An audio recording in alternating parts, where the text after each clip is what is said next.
Hello and welcome to the sixth lecture for CSE 6650. So today we will discuss some concepts in discretization. In particular, we will talk about quantization of the amplitude value that is reported by the sensor and how analog to digital converters are used in order to achieve that functionality. Right?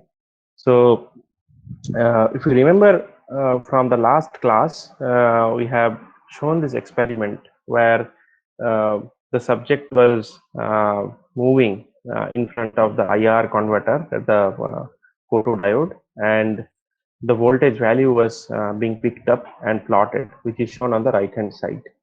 So it's basically on two sides of the sensor. We have the two things. One is the changing environment dynamics, and on the right hand side, we see the changing voltage as a function of the environmental dynamics that the sensor sees. So in this example, I was walking, or in case I was jogging, and we could see the voltage value that is fluctuating in a periodic fashion on the right hand side, right?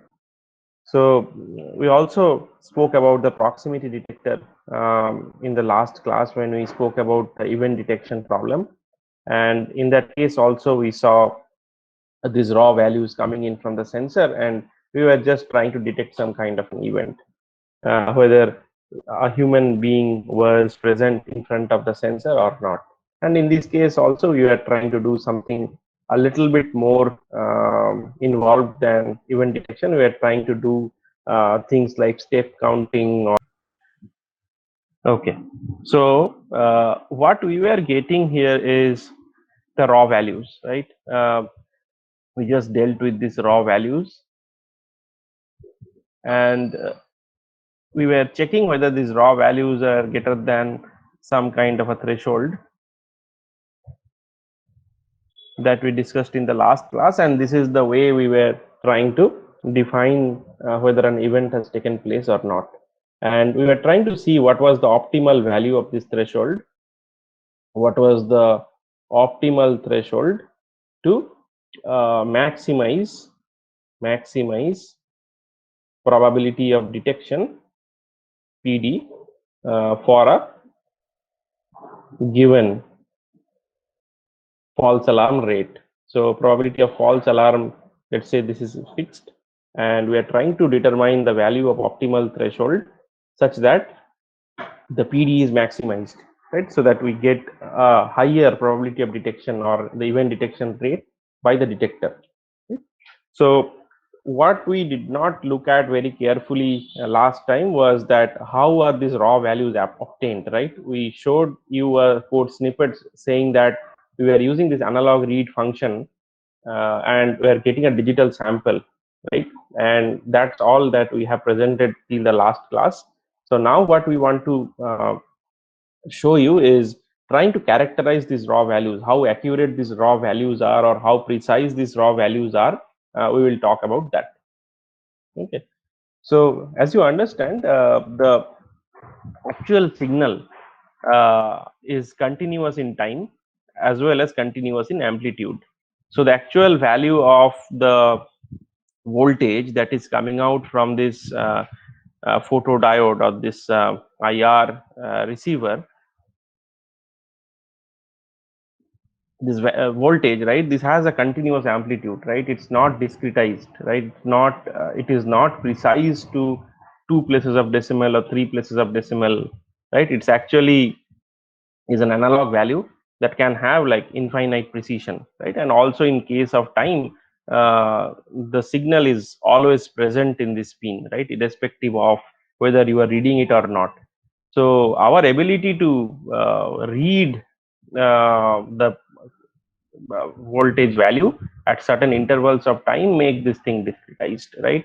So in a practical sense, what we have to do is, first of all, we need an infinitely precise instrument to record the exact value of the voltage.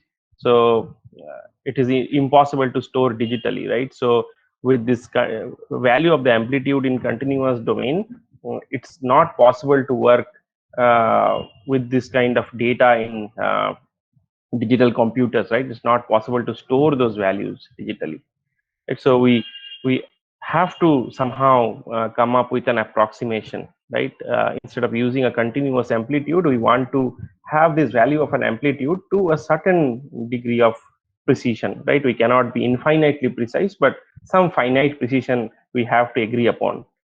And the other thing, of course, is with respect to time, we cannot have the signal value sampled at a infinitesimally small intervals of time, right? So there will be a finite time in between two samples that will be read. However small be that difference, but there will be some finite gap, right? So there will be a finite gap, delta, right? And this delta cannot be close to zero, or delta is not zero, right? If the delta is zero, this becomes continuous time. Whereas in our case, for any practical situation, when a computer system is concerned, it is going to sample the signal at one at a time, right? So it's going to sample the signal and then store that, and then again go to the next part of the signal, and so on, right? So every delta seconds it is going to get one value, right? So that's why we said that since this is not possible, neither of these is feasible in a practical system that is in a digital computer. We need to discretize things, right, in order to make things feasible and working. So what we do is we basically chunk off this entire time and amplitude domain into discrete chunks, right? First one is in the time domain. So instead of having a continuous time that is flowing in the x-axis, we are basically segmenting time into small chunks. Let's say every delta seconds or every delta milliseconds, we try to capture some value, right? Uh, Again, after delta milliseconds, you want to capture another value, right? And also in the amplitude level, right? Once you determine that you want to capture the value at this point in time, right? And we cannot again capture the value in the sense of a continuous amplitude, but it has to be discretized to some value, right? Some finite values that can be represented by the discretization. So instead of having this, we have to take something that is closest to that value in the grid. Similarly, for this, we won't be able to record this, right? So instead of recording this, we have to record a value like this, right? uh, let's say here, right, instead of having this, we have to record a value like this, right? So these are the finite uh, discretized values that could be represented by our system as a result of the discretization. So here I have written n different amplitude levels. So any voltage level from, let's say this is a voltage value from 0 to 5 volts, it has to be mapped into one of these n levels, right? So these are the n finite discrete levels that are present. We cannot have anything more than n. So any value from 0 to 5, be it 4.5, 6, 7, 8, 9, 10, whatever is your how much precision you have, doesn't matter, right? It has to be mapped to this n levels. Okay, and as a result of the way you are sampling in time, right, you might even lose some important values. For example, the value suddenly became high in this case here, right, which could have been mapped to this, right, but we missed it because we are also discretizing in terms of time. So the way we were sampling, right, the way we are sampling, or the sampling interval, is not good enough to capture all the artifacts of the signal, right? We might miss certain things. For example, these things we will miss, right? Or something like this will miss, right? So all these things is this fine variation or the fluctuation of the signal could be missed. So what we do is exactly what I told you. Instead of having or reading these continuous domain values in time and in amplitude, we are reading this fixed values, right, that I have indicated as a time amplitude sample.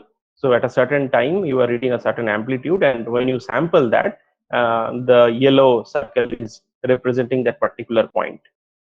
Okay, so what happens as a result of this discretization is you get an approximate value, right, approximate value of the amplitude, let's say by interpolating those sampled points, which is very much different than your actual signal, right. There will be some error that will be introduced because of the way you are sampling the actual signal as well as the way you are discretizing the amplitude of the signal. Some errors will be introduced, right. Let's say the interpolated signal or the estimated signal that is shown in red, it's an approximation of the actual signal which was originally shown in blue, right.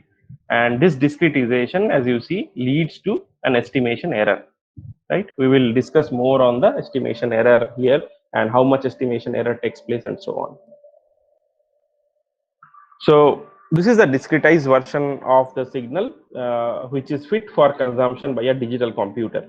So once you are done with getting the samples, so the way you represent the samples is tuple time and amplitude, right. So this has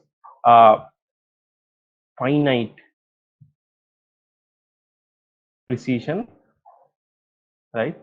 Let's say you want to represent that amplitude using 8 bits of data, right, 8 bits of information or 10 bits of information and so on, but it's kind of finite. uh, it's the digital value that we are recording, and with respect to time also, these are discrete time instances where we have sampled the signal, right. And the difference in between these two time instances is delta, right. That's what we were discussing, right. And how large or how small delta could be is a separate discussion, right. It's more on the sampling side, how fast you should be sampling a signal, or whether you are losing any artifacts of the signal as a result of your sampling speed. Those are other questions that we will discuss sometime later, but today we'll focus mostly on the amplitude part.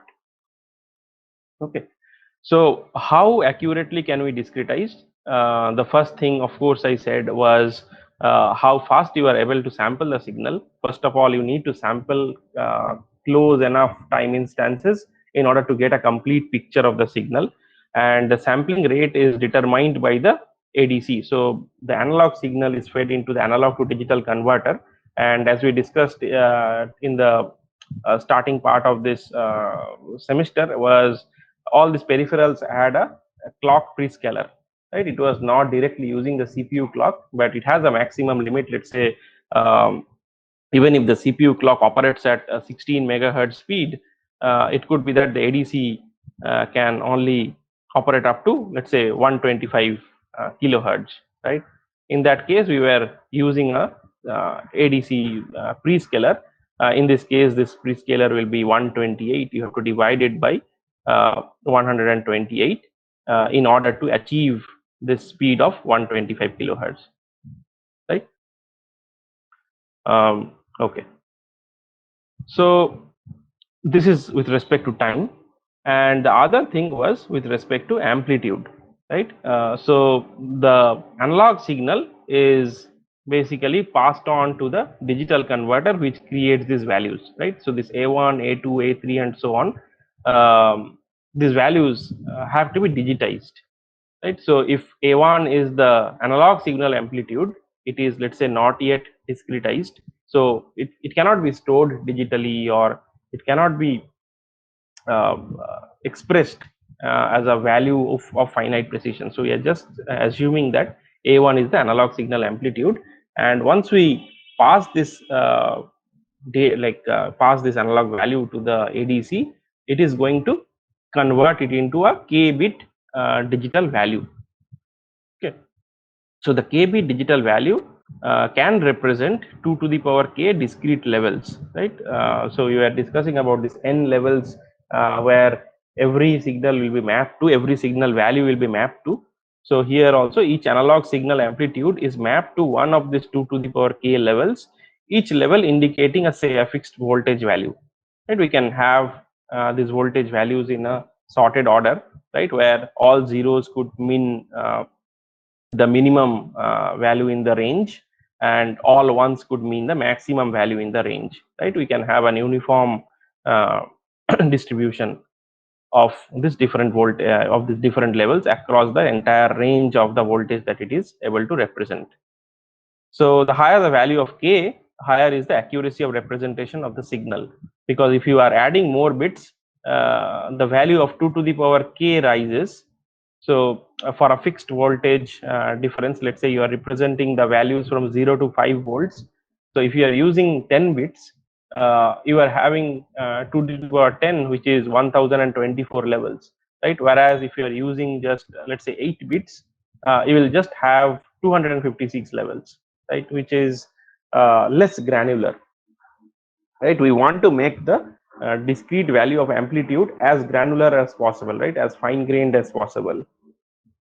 Okay, so this portion of this conversion is known as quantization and encoding. So we try to quantize the signal. So it is a continuous amplitude value. We are trying it to convert it into some value with a finite precision that becomes the quantization of the signal, and then we encode that value into some of these fixed levels, right? We map this quantized value to some of this 2 to the power k discrete levels, right? That is what we call encoding of the signal. Okay, so these are the three things that you need to keep in mind. First one is sampling, the other one is quantization and encoding, right? These are the three things that are in play while you try to convert an analog signal into its digital form. Okay, so this is about how many bits were being used. So I just discussed now. You have to remember this term called resolution or bit depth of the ADC, and that is something that improves the accuracy in measuring the amplitude of the analog signal, right? So the amplitude of the analog signal could vary from some minimum value. V min is the voltage minimum, which could be something like, let's say, 0 volt, and V max could be the maximum possible value of that analog signal, which could be, let's say, 5 volt, right? It's a pretty standard assumption here, but it depends on your system and your use case, right? And let's say you have dedicated n bits in your analog to digital converter, using which you can have 2 to the n encoded levels, right? So because you have n bits, you can basically have a total of 2 to the power n levels, right? And we map this 2 to the power n levels, we distribute this 2 to the power n levels into this entire range of V max and V min, right? So your amplitude can vary anywhere in between them, and how close, right, or how fine grained is this is the difference in between these two levels depends on the value of 2 to the power n, right, which is basically dependent on n, or the number of bits in your ADC. So if you have higher number of bits in the ADC, your resolution improves, because if you have n plus 1 bits right now, so you'll have twice the number of levels, right? If you just have a single bit more, you can have a level in between all these lines, right? So your resolution improves by a factor of 2, right? You can be even more and more precise, right? And note that while we record the value of the amplitude, so everything in between these two lines will be ignored. It will be either mapped to this value or mapped to this value, okay, or mapped to this value. It's not, there is no significance of this continuous values in the digital domain. That is how we have set up the system to record the digital values. So Q or this bit depth is also known as the resolution. So please remember this formula, and you can very easily understand how this formula is derived. So you have this maximum and minimum, and we are uniformly partitioning that space into 2 to the power n levels, and this is also known as the resolution of the ADC. Okay, so now I'll try to give you a quick intuition behind how this hardware operates. So from an algorithmic standpoint, you have this 2 to the power n different levels, starting from all zeros going to all ones, where all zeros represent a value like let's say 0 volt, and this represents a value of let's say 5 volt, and you have all intermediate values, right? That depends on the number of bits you have selected, or basically the odd, like the way the bits are set in those 8 bits or 10 bits, how many bits you are actually having in the analog to digital converter. So we are trying to basically given an element x, right? So x is I don't have the value of x, right? This is an analog some value, analog value that is given, and a sorted array of length k. So k is the number of levels here. So k could be 2 to the power, like k could be 2 to the power 10 or 2 to the power 8. So depending on the number of bits in the ADC, you can have these many levels which are in the sorted order, right? It's nicely sorted from 0 volt onwards to 5 volts. So our task is to find the element in the array AI that is closest to x, and both x, the value of x, right? Whatever be the value of x and the array elements are in the range of 0 to n. So in this case, it's a 0 to 5. So the value of x, I don't know the value of x precisely, but the value of x is in between 0 to 5, and all the elements within the array are also some values, right? We don't have infinite number of values in the array, we just have a finite number k. We have 2 to the power 10 or 2 to the power 8 finite elements in the array, and we are tasked with the problem of finding the nearest neighbor. Let's say what is the closest approximation of x that exists in the array, and we are calling this as AI. So in the picture also you can see in the analog signal, in the yellow circle is the analog value x, which is mapped to the value AI on the right hand side. So this is the digital representation, right, or the quantized representation of x shown as AI, right? And a pretty common hardware that is used in microcontrollers. There are different architectures of ADC. I'm just going to give you one example, which is known as successive approximation ADC. So I'm going to show you the functionality about how it works and a little bit intuition about how this conversion works, right? Okay. So as you can guess from the problem, this looks very much like a binary search, right? How would you ideally solve the problem? You should go to the middle of the array, then try to see whether depending on the value of x, you should either go to the right hand side or you should go to the left hand side of the array and select the next midpoint, or select the next pivot, right? That's how typically we do binary search when we try to find an element or a closest element in a sorted array. So in this case also the problem is not very different. Let me illustrate. So what is our sorted array now? If we are having 3 bits, right, which means we will have 2 to the power 3 levels or 8 levels, and the array indices are represented by all 3 bits are zeros. So 0 0 0 is the lowest value that is represented, or the lowest level that is in this ADC, all the way to 111 or the 8th level, right? And 0 corresponds to 0 volts, and all ones correspond to the value of 5 volts, and we are having all these intermediate values.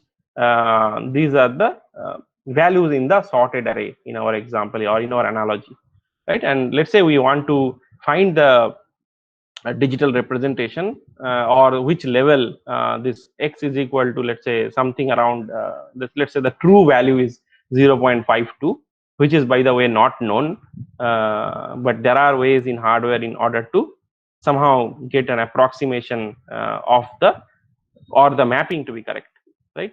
So we start finding who is the right level for x, right? So this is picked up from here, and let's say its true value is something around 0.52. So ideally it should map to this digital level here, right?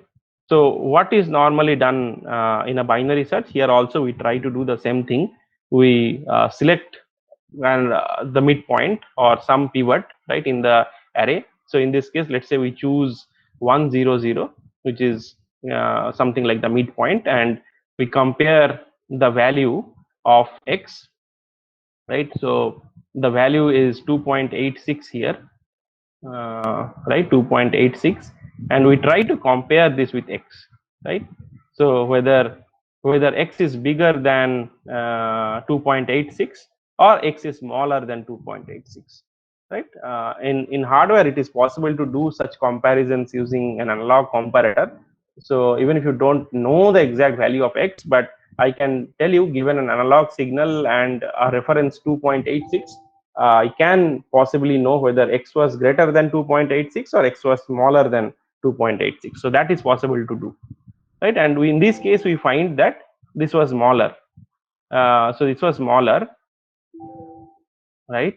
And then if we, in a typical binary search, we basically iterate the same problem in the lower half of the array. So in this case, we are also going to do the same thing. We are going to focus on the lower half of the array, right? If it was more, we are going to go to the higher half of the array. So again, we choose the midpoint. Let's say in this case, we choose 0 1 0. So this is your new let's say central point, and corresponding voltage value is 1.43, right? These are all fixed. And again, you do the same thing, you compare this thing with x, right? And again, it turns out that it will be smaller, so it is smaller.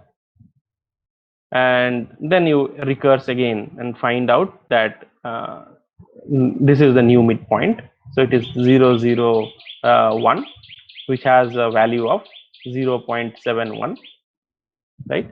And then what you can do is, it's still smaller. So here we were reaching the base case, right? We either have to choose in between 0 0 0 that represents 0 volts, or 0 0 1 that represents 0.71 volts. So depending on our implementation of the ADC, whether we are trying to find the closest value, or we can also find the floor or the ceiling, right, that is closest here, right? Either we can choose 0 volt, or we can choose the closest value, which is 0.71 volts, right? So 0.71 will be the approximate value that will be mapped for x, right? So x will be mapped to this level 001 or to 0.71. So you are introducing an error here, as you are seeing, using this 3-bit ADC. If it was the voltage value was 0.52, you are introducing an error of 0.19, right? Which actually mapped to 0.71. So if you take the difference, this is the amount of error that we were introducing in the calculation. Okay, so now we will see how this entire logic is implemented in the hardware. It is not a very complicated piece of hardware, so just pay attention. So, and then you can read some material that I'll provide you, and you will understand it very easily later, right? So how this entire thing starts, don't look at the entire picture, start from the left hand side. So this is the analog input that is provided to the system, and there is something called sample and hold, right? So this will sample, as I said in the very beginning, the hardware will try to sample a finite, in the finite amount of time. It is going to stop and see what is the value of the signal, right? It is not a free flowing continuous time system, right? The time will be discretized, so it is just going to stop at a certain instant of time and hold that value for some time, right? So whatever be the value, right, it will be an analog value. As I told you, this is not something we can store digitally, right? This x does not have a digital representation yet, right? So the x is an analog value. It could be some voltage, right? It could be some capacitor is holding a charge, and we have the voltage around the capacitor, right? So something of that sort, and that is fed to this thing called analog comparator, right? So this is doing the decision operation, whether it is a greater than or a lesser than, right? And what does this analog comparator do? Given these two inputs, one is the top analog signal x, and the other one is, let's say, another analog signal, let's say some y. It is going to decide whether x is greater than y or x is lesser than y. That's all it is going to do. And based on that, it could raise a flag. It could be 0 or 1, right? If x is greater than y, it could be 1, and if x is lesser than y, it could be 0, right? It could be something of that sort. And let's ignore the control logic for now. And then we are trying to guess the values, right? This is basically your where we implement the binary search, right? So the value that we will be testing upon, we had this n finite values, where n is equal to 2 to the power k, right? We are having these values, and these values will be tried upon, right? First, if it was if in this case this is an 8-bit register, so starting from, this is, let's say, the least significant bit, right? Let's say this is b0, this is b1, and this is b7. So these are the 7 bits. We will start with the middle one, right? So the middle one could be set high, and all of them could be zeros. So that will represent the middle value in between all ones. If it is like all the 8 bits are set to high and all the 8 bits are set to low, you can choose the middle value. And then this will represent a certain level, like this is going to represent a certain amplitude level, and that will be calculated using this digital to analog converter, which is the other way around, right? So if you put 0 0 0, let's say 1, and then 0 0 0 and 0, right? Let's say this is your first pivot, so this will choose one of the values in between 0 and 5 volt. This is like the midpoint, right? Whatever is calculated using the digital to analog converter, this value now will be compared, right? We need to compare this value, so that we have to understand whether we should operate more on this part, right? We want to refine this part so that it will be lower than this value, whether we have to operate in this part, or we want to see that whether it's greater than this value, right? Whether it's, we are going to operate on the other part, right? So how we are going to do this is feed this analog value that is coming out as a result of digital to analog conversion of these bits to the analog comparator, right? So this representation 0 0 1 0 0 0 0 will be converted to the value of the voltage, right? And these values will be something around of this order, right? So these values are already known, right? From zero, what does 001 mean, what is 010 mean, 100, what does it mean, and so on.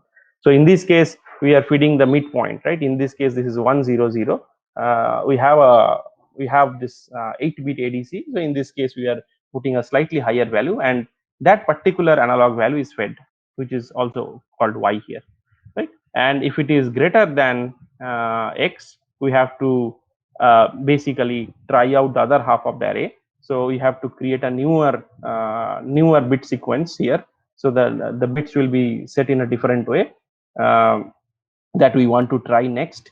And if it was more, if x is greater than y, we have to try out another different bit sequence, right? And that binary search operation is basically implemented by this control logic. So this is doing the binary search operation. Okay, so and we keep on continuously doing it, right? After after you basically exhaust all the different levels, right? In, of course, not linearly, but since you are doing implementing something like this binary search, it will take, instead of all searching through all the 2 to the power k levels, you will only look for log of that.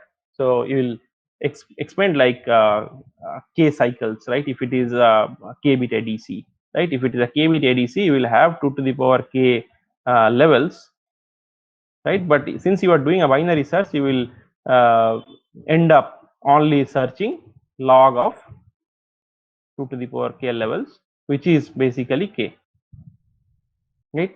So it can be done in k clock cycles, right? So you have a clock. So with every clock, you try out a new pivot in the binary search, and first k1 cycles you will spend for sampling and holding. So some time will be spent in getting this value of x in the system, and then next k2 cycles or k cycles depending on the value of ADC. So this depends on the number of bits in the ADC. You have to spend some more of those clocks in order to figure out the value of the digitized value or the corresponding mapping in the digital levels. Right? So this will be your, in this case, this will be your 8-bit binary output. Okay. Okay.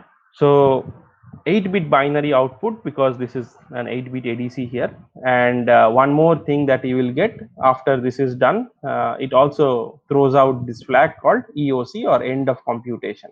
Right. So from a programming perspective, if you try to read the digital value of an analog signal, you want to poll the ADC whether it has completed its computation or not, because this is operating at a much more slower scale or a slower rate compared to your CPU. Remember that this clock is loaded with a prescaler, right? So it's not operating at the 16 megahertz speed that your CPU is operating at. It will operate at a much lower rate, and that too it will take several cycles, right? It's not one cycle, but it will take several cycles in order to compute the digital value. That's why it would be much slower.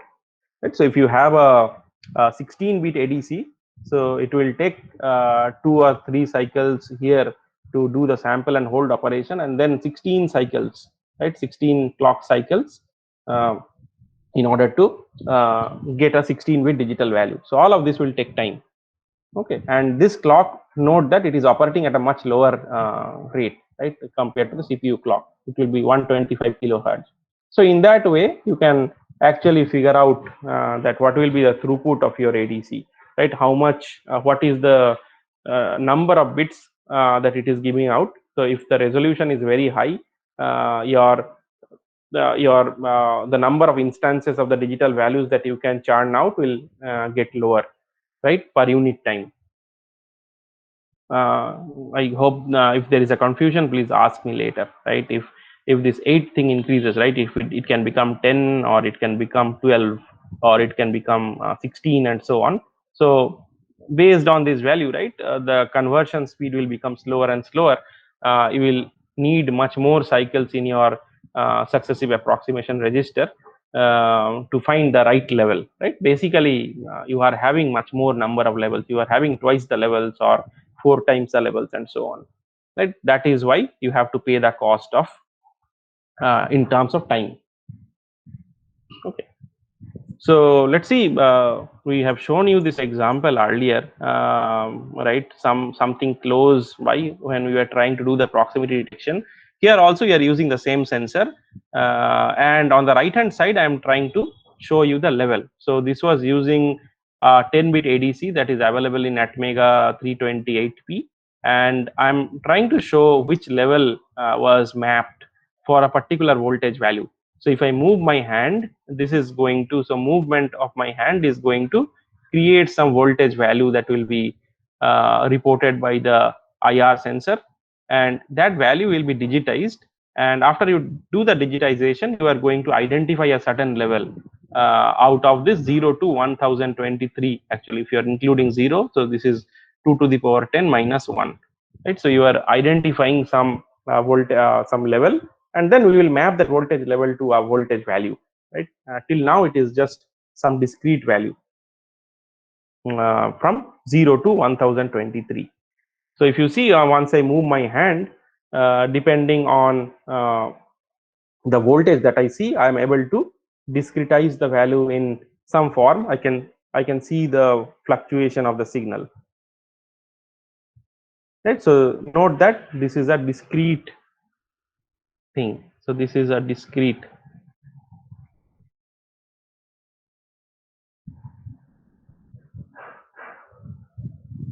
representation. So if you see in the video, right, so this is just varying in between 40 and 45, right? That's only 5 level difference if you move your hand like this, right? So if I move my hand even slower, right, it basically becomes something around 43 or 41 and 43, let's say. There's not much change, right? Depending on the voltage it is receiving, there is so much of quantization. We are just having only 2 bits, right? Only 2 values that we are looking at, whereas our entire range of values spans from 0 to 1023. So when you saw that I was moving my hand faster, right, in this case, in this case here, so we could go all the way from 50 or 60 to 200, right? So that was a huge change, because the voltage that the IR sensor was seeing, the fluctuation of the voltage here, so the voltage fluctuation was much more, right, depending on how I move my hand. So if you see here, I was moving my hand to a greater extent, right? See here, I was moving my hand to a greater extent, and that was resulting in a higher voltage fluctuation, and that is why it was able to map in between these two very different voltage levels, starting from 50 going all the way to 200. Whereas when I stopped moving my hand fast, right, when I was making very slow movements, I was almost not able to detect whether my hand was moving or not, right? Because only 2 values, it was just fluctuating in between these 2 values, 41 and 43, right, or 42 and 44 probably, right? So it's almost comparable to noise, right? Even if you did not move your hand, probably it will fluctuate in between these 2 values, right? So can we do something about it in an ADC? So as I told you, so these are the different cases that I have identified. So when your hand movement was substantial or even moderate, you could pick up that signal using just 10 bits, right? So all of these values were represented, the analog value of the voltage was represented using a 10-bit ADC. So whatever value you are seeing in the y-axis is an integer from 0 to 1023. Please remember this. Okay. And in these 3 cases, right, we had a good to moderate amount of detection, right? The detection was very good, by the way, but the movement that I was making was uh, very fast kind of movement to some kind of a moderate movement, which we were able to pick up anyway. So in this case, we had a very poor detection, right? So my hand was not moving very fast, but we were not almost able to pick up the movement of the hand. So one thing that is going on here is basically the problem with this entire, we are trying to map this entire amplitude of the signal from 0 volt to 5 volt to this 1024 discrete levels, right? And out of this 1024 discrete levels, we are probably operating in 2 or 3 levels because of the slow movement of my hand, right? So this is mapped to one of the levels, each indicating a voltage value of only 4.88 millivolts. So 2 to the power n is your number of bits in the ADC, which is basically becoming 1024, right? And the number of every level, right, once you switch the level, it basically changes the voltage value by 4.88 millivolts. Okay, so what is happening is once you move the hand very slowly, as in the example, in this example that we have shown, the fluctuation in voltage is not much, right? The minor hand movements do not produce enough fluctuation to switch these levels, right? So probably it is making a change of let's say 4 to some 10 millivolts, right, which is resulting in a fluctuation of 1 or 2 levels at most, right? We are not getting anything more than that, right? So what can be done in order to make this detection better, right? Suppose you want to sense the very fine grained movement of your hand can this suffice, right? Because we are only interested in this small fluctuation from 0 to or 4 to 10 millivolt, whereas our entire data, right, from 0 to 1023 is representing a voltage range from 0 to 5 volts, right? So 0 to 5 volts is all the way to 0 to 5 volts, and we are just interested in a small fluctuation here, right? And the bits that we are dedicating to this is ranging from here, which is all zeros, to here, which is all ones. In this case, it is 0, right? So somehow we need to focus our attention in the small portion where our voltage fluctuation takes place. So there are several ways to do this, to detect this minor hand movements. One is increase the value of n. So if we had a better ADC, which is basically introducing more bits in this range of 0 to 5, that can be one way to improve the resolution. So 2 to the power n increases. So if you have 16-bit ADC now, so it will become much higher value. It will be 2 to the power 16 instead of 2 to the power 10.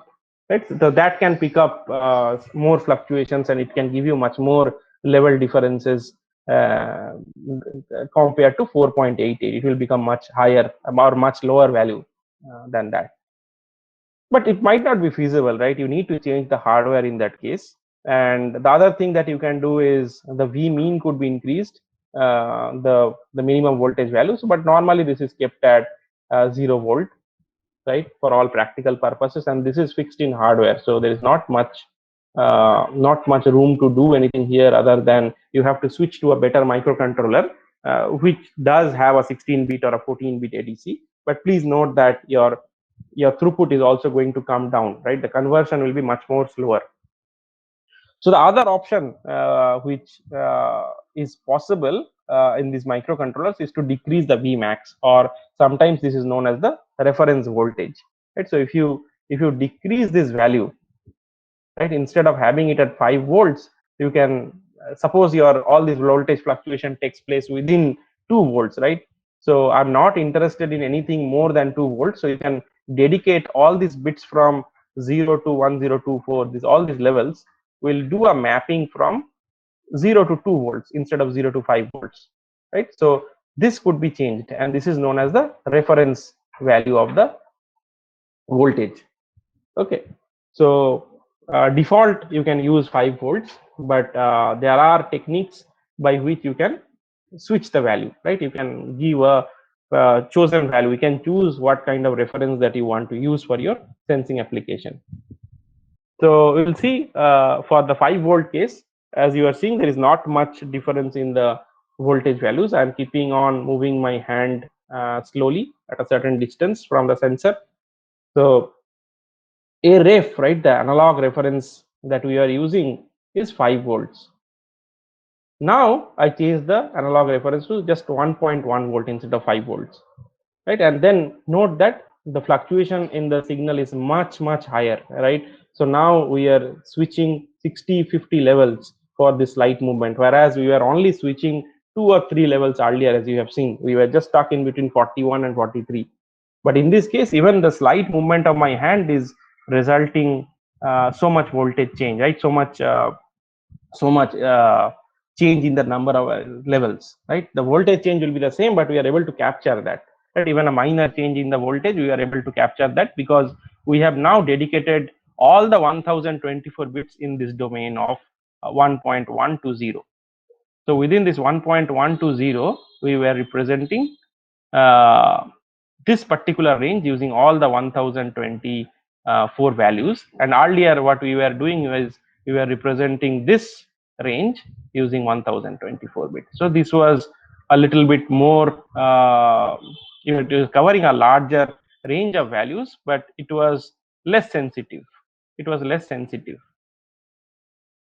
Now, given that we know where we are operating at, right? I have narrowed down the voltage fluctuation space. We are seeing that this is not getting more than 1.1 volt. So we can very easily stick the maximum value of the voltage to 1.1 volt and then dedicate that entire range to all the 1024 levels, right? So this becomes much more sensitive.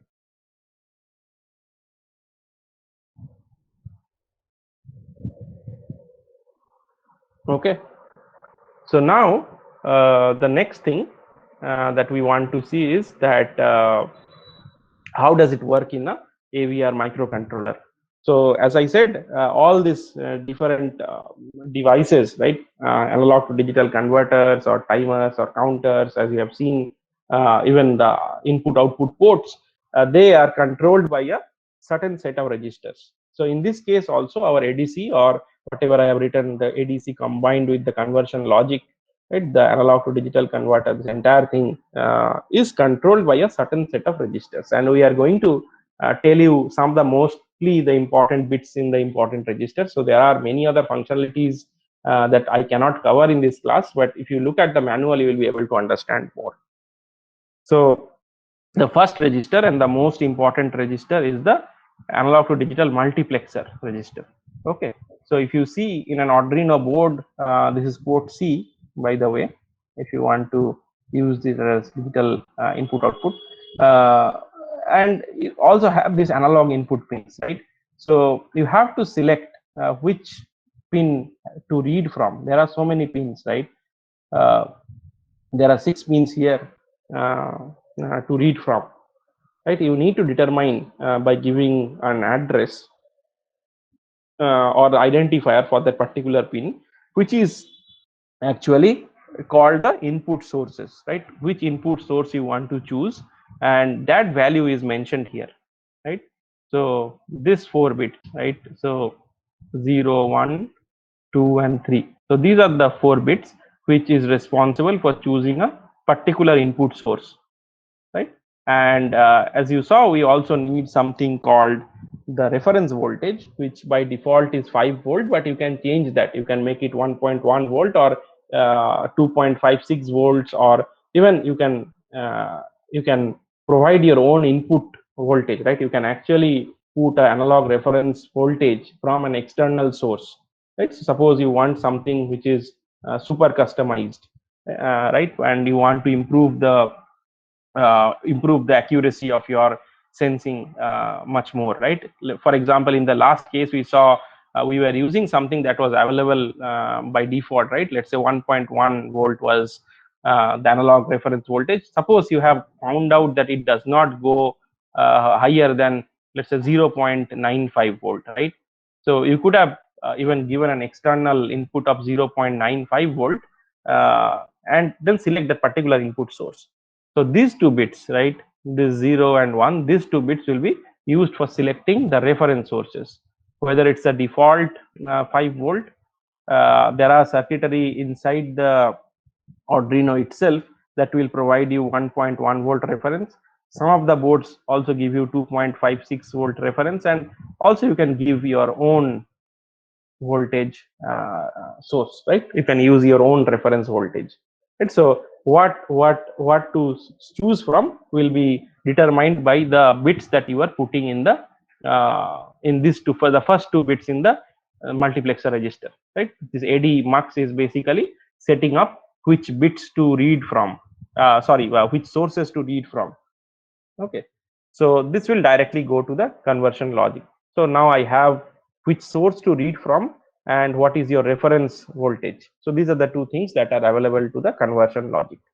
Now we will look at 2 more registers which are known as the status registers for the ADC.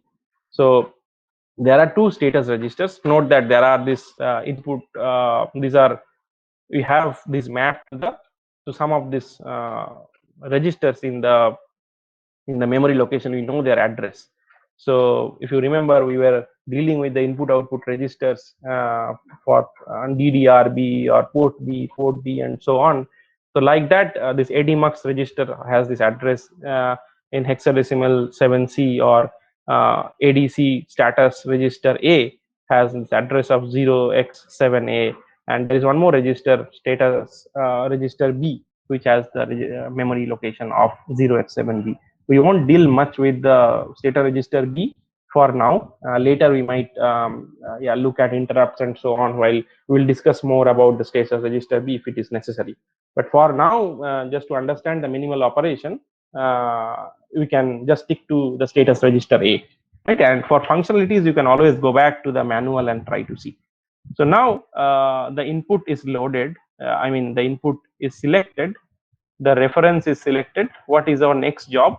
The next job is, as I told you, all these peripherals will operate at a decimated clock speed, right? So we need to make sure what is the prescaler that will be applied. Uh, okay, so we need to load the value of the desired prescaler. So if the ADC can operate up to a maximum of 125 kilohertz, and if we are using a 16 megahertz clock for the CPU, we have to use a prescaler of 128, right? And if it is a 8 megahertz clock for the CPU, we have to use a prescaler of 64. So there are some finite values of prescaler that you can choose, right? So depending on the value that you put here, so these are the 3 bits, 0, 1 and 2. So don't think that this is a binary representation of the prescaler. The value that you are putting, right, there are, if you are using these 3 bits, you can have these 8 possible values of prescaler, and you have to go back to the manual and see what does all these values mean.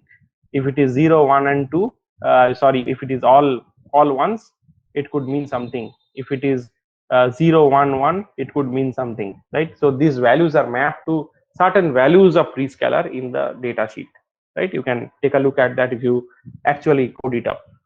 Okay, now there is one more thing that we have to do before enabling the conversion, which is known as ADC enable. So after doing selecting the inputs, after selecting the reference voltage, after selecting the prescaler, we are starting with enabling the ADC.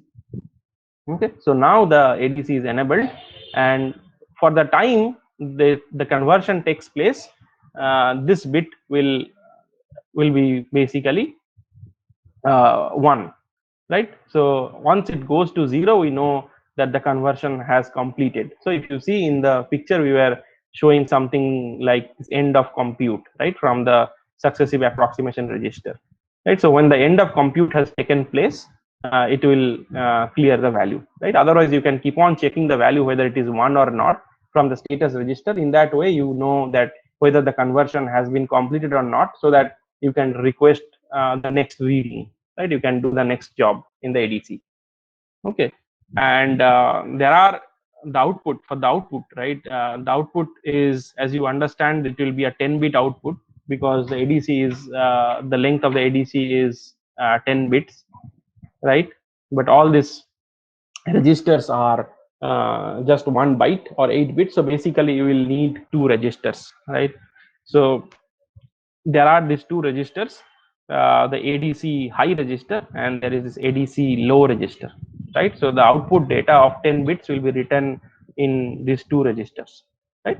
And how this data will be written, right, whether how this most significant 8 bits will be written to the higher register or the lower register, that depends on a certain flag uh, that is in the ADC mux register.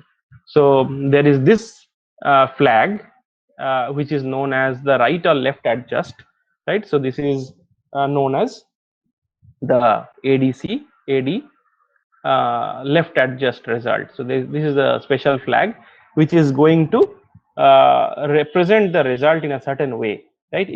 If your ADC LAR, right, this is set to 0, what will happen? The lower register, the ADC lower, will have the values from 0 to 7. So it will have values from 0, 1, 2, dot dot dot up to 7.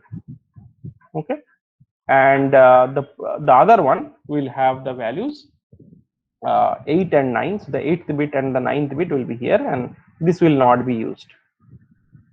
Okay, so this will not be used.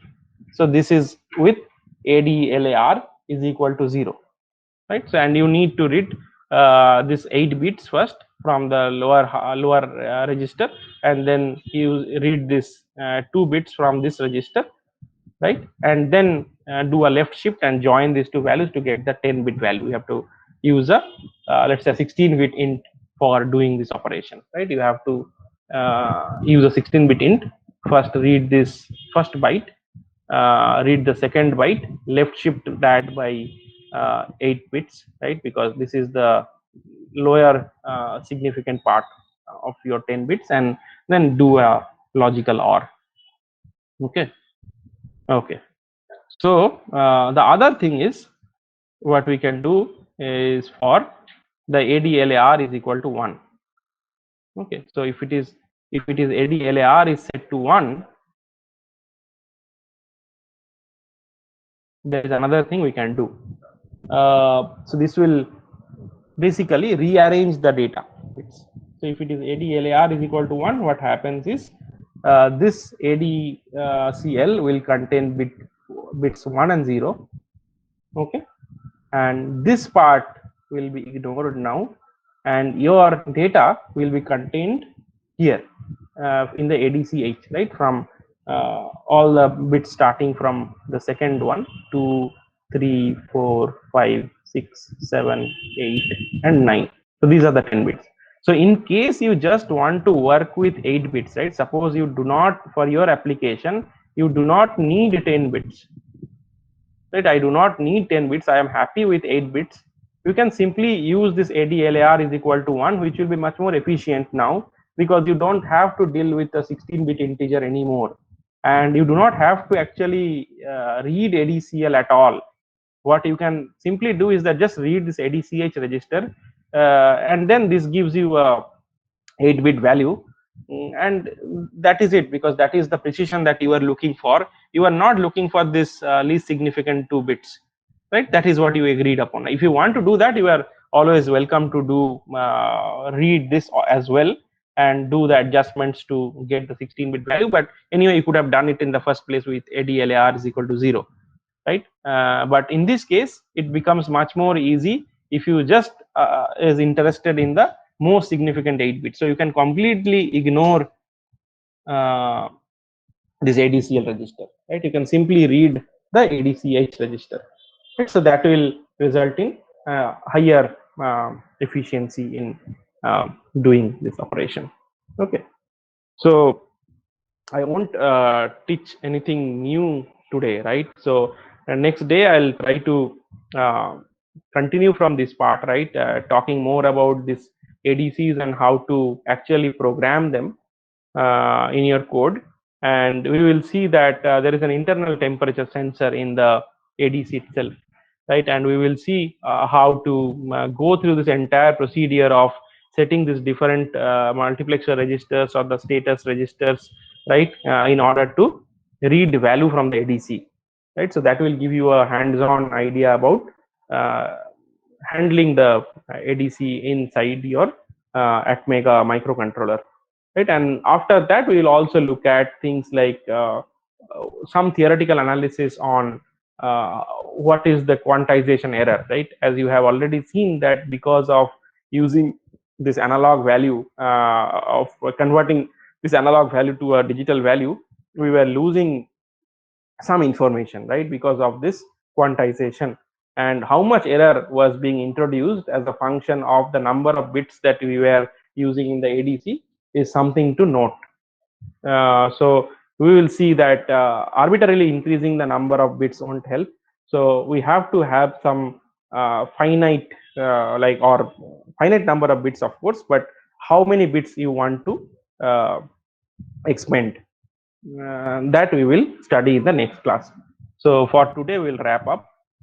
Thank you, and please go over the video. We will this is a recorded lecture, so next class we will have a live session while we will discuss our doubts regarding today's class, and then I will show you actual implementation using this ADC.